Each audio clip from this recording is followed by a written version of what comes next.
જય શ્રી કૃષ્ણ. જય હો, મંગલમય હો. કેટલું સ્પષ્ટીકરણ ગીતામાં ભગવાને કર્યું છે. પ્રયત્ન કરવાના કેટલા રસ્તા છે. આગ્રહ છે કે ભલભલા યોગી જતીને પણ જબરજસ્ત પ્રયત્ન કરવો પડે છે. મનુષ્ય યત્ન ઈશ્વર કૃપા. અને એ જ પ્રયત્નમાં સાતત્ય ભળવું જોઈએ. સાતત્યમાં તત્પરતા રહેવી જોઈએ. એક દિવસ 8 વાગે પૂજા પાઠ કર્યા અને બીજે દિવસે 12 વાગે ન ચાલે. સેવા પૂજામાં મારા ઈષ્ટદેવ મારી રાહ જુએ છે. સમયસર જ લગભગ બધું થવું જોઈએ. જેમ દવા ટેબ્લેટ લેવાની હોય એ પણ સમયસર લેવી પડે તો જ એની અસર થાય. તેમ આપણે આપણા ઈષ્ટદેવને સાક્ષાત માનીએ છીએ, આપણા પોતાના છે એવું માનીએ છીએ, તો સમય પણ સંભાળવો જ પડે. પ્રભુને મળવા આપણો અને એમનો અવાજ એક થવો જોઈએ, એવી તત્પરતા હોવી જોઈએ. તત્પરતા થવા માટે ઇન્દ્રિય સંયમિત હોવું જોઈએ. ઇન્દ્રિયો સતત નિયંત્રણમાં રહેવા જોઈએ. મન આનંદમાં આવવું જોઈએ. બુદ્ધિ સ્થિરતાથી વિચારતી હોવી જોઈએ. બહુ જ જરૂરી છે.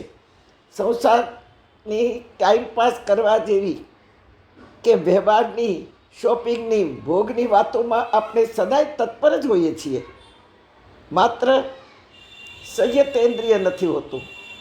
ખાસ પ્રભુની સેવા કરતી વખતે પણ સંયતેન્દ્રિય એટલે ઇન્દ્રિયો કંટ્રોલમાં હોવી જોઈએ. આપણે તો પલોઠીવાળી હોય તો નીચે જ મોબાઈલ રાખ્યો હોય અને કોઈનો ફોન આવ્યો કે સેવા પડતી મૂકીને આપણે ગેલેરીમાં જઈએ, કારણ કે નેટ નથી. તેથી આપણે કલાકો સુધી વાત કરી લઈએ અને ભગવાન રાહ જોતા બેસી રહે. હા, આ સંયતેન્દ્રિય આપણે નથી હોતા. પ્રભુ ભક્તિ કરનાર અને ભક્ત કહેવડાવવા આવું બધું કરવાનો સ્વભાવ આપણો થઈ ગયો છે. સેવા પૂજામાં મન લાગતું નથી અને તે જ સમયે જાત જાતના વિચારો આપણને સતાવે છે. ન ગમતી વાતો, ન ગમતા વિચારો, ન ગમતી વ્યક્તિ જ યાદ આવે. આ બધું છોડતા આવડવું જોઈએ. પ્રભુને પામવા સૌથી પહેલો પ્રયત્ન હોવો જોઈએ. બીજું, પ્રયત્નમાં સાતત્ય હોવું જોઈએ. ત્રીજું, એ સાતત્ય આપણી સાધના બની જાય. જરાક વહેલા મોડું થાય તો આપણું કોન્શિયસ બાઇટ થાય કે આજે બહુ મોડું થઈ ગયું પૂજામાં. ચોથું, તત્પરતા હોવી જોઈએ. બાળકને મળવામાં એટલી તત્પર હોય, જરાક મોડું ઉઠે તો વારે વારે એ પારડામાં જોવે, કેમ હજી ઉઠ્યું નથી, કેમ બાબુ ઉઠ્યું નથી. તત્પરતા.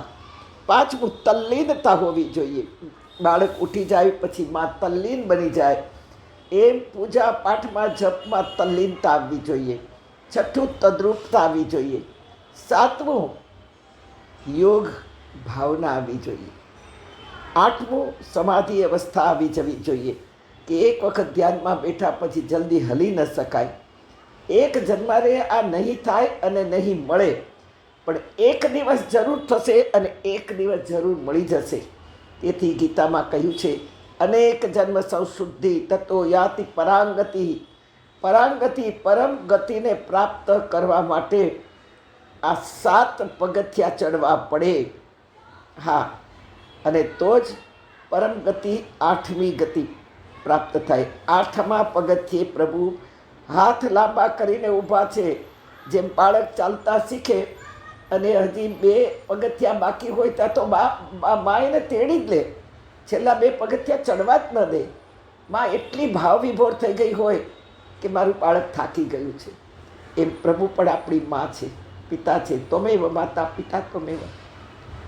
આપણને તરત જ હાથ લાંબો કરીને ઉઠાવી લે. હા, તેથી ગીતામાં ભગવાને વારે વારે કહ્યું છે, તેશા મહત સમુદ્ધરતા મૃત્યુ સંસાર સાગરાત. હું તને ઉગારવા માટે 2 હાથ લાંબા કરીને ઊભો છું. બેટા, આવી જા. જો અહીંથી આપણે સુરત જવાના ઘણા રસ્તાઓ છે અને આપણે જવું છે તો આપણે સિટીમાંથી થઈને જઈશું તો આપણને ટ્રાફિક અને સિગ્નલો નડશે. હાઈવેથી પણ જવાય, તેમાંથી પણ આપણને ક્યાંક તકલીફ થાય. પણ જો વહેલું પહોંચવું હોય તો ફ્રી વે પકડવું પડે. ત્યાં નથી ટ્રાફિક કે નથી સિગ્નલ, નથી લોકોની અવર જવર, સીધો રસ્તો, બહુ જ લાંબો, પેટ્રોલ બધું બળે પણ પહોંચી જવાય શાંતિથી. નક્કી કરીએ કે આપણે કેવી રીતે પ્રભુ સુધી પહોંચવું છે. અને આ પહોંચતા સંસારની ગંદકી, ગરદી, ગરમી, વ્યવહારો, અહંકારો, ઈર્ષાની કિલબિશથી આપણે પહોંચી કેવી રીતે શકીશું? આ બધા જ આવરણો કાપવા પડશે. ફ્રી વેમાં ઘણું છોડવું પડે. ક્યાંય ઊભું નહીં રહેવાય, નહીં ઘોંઘાટ, નહીં હોર્ન બજાવાય. ક્યાંક ઝોલું પણ આવી જાય તો શું થાય? જો ઝોલું આવ્યું હાઈવે પર તો શું થાય? ફ્રી વે પર